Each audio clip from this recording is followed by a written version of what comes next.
Bangladesh as a country has been feeling the heat of its natural resources, especially the gas resources running out faster than it would have expected, and the fact that most of the industries rely on gas as primary source of fuel, as for both electricity and otherwise. Uh, there are certain sectors which come under immediate scanner uh, in terms of energy efficiency reduction targets being allocated to them as and when the country gets the energy efficiency market regulations out. In this presentation, we look at a staggering number that almost 75% of the industrial energy is consumed across three sectors, which is namely textiles, chemicals, and fertilizer. And out of that, more than 50% is consumed by the textile industry, which is a no-brainer as such. And approximately 27% of that is consumed by chemicals and fertilizer industry. You know, uh, so as and when any energy efficiency regulations is imposed, there are two sectors which would feel the heat and would essentially have targets being allocated would be textile and chemical industry. Now the question is, what are the risks that arises out for such sectors?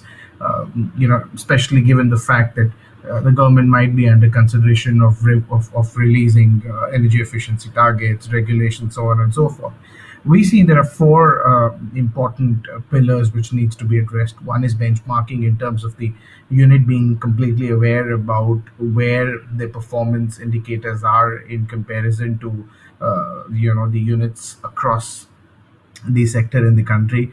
And then, of course, there's the other pillar, which we've learned from our experiences here in market-driven mechanism in India, is that normalization. Specific energy consumption, especially for process-driven industry like fertilizers, chemicals, or textiles, varies a lot on factors which are beyond, which are market-driven or beyond, or are probably uncontrollable. So it is important that organizations are well aware of how to normalize that and take that into consideration while targets are being allocated to them or their performance is being assessed. One of the other important things is that most of the industries miss out is having a standardized energy reporting mechanism. Now, which in most cases causes a non-transparent way of energy reporting, energy performance reporting. And third, of course, is not being aware about the overall energy efficiency potential that your unit or group has.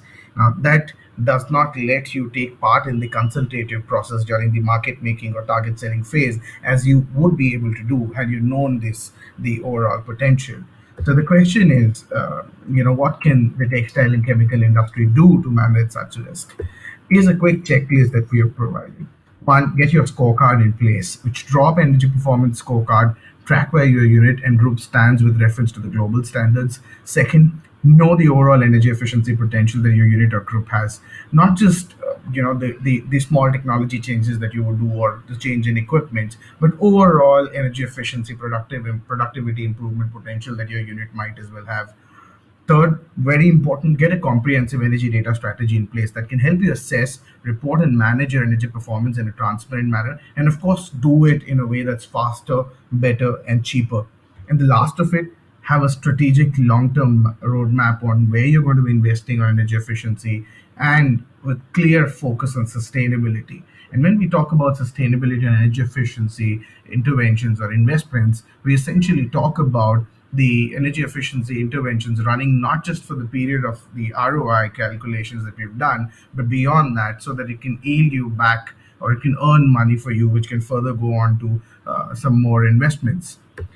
ECube Energy, can help you in navigating through these potential risks and not just navigate through the risk, but convert them into potential opportunities. We've done that for companies here in India. We provided almost 35x returns to all the clients that we managed in the market-driven mechanism and PAT scheme here in India in the first cycle. And with create the fact that we've created a niche around using energy analytics, we are poised to provide you the kind of end-to-end solution that you might be looking at in terms of navigating through these tough times. So this was a small video which basically wanted to talk about the risks that are there and what your company could perhaps do to manage those risks. Look forward to talking to you and taking the discussions ahead.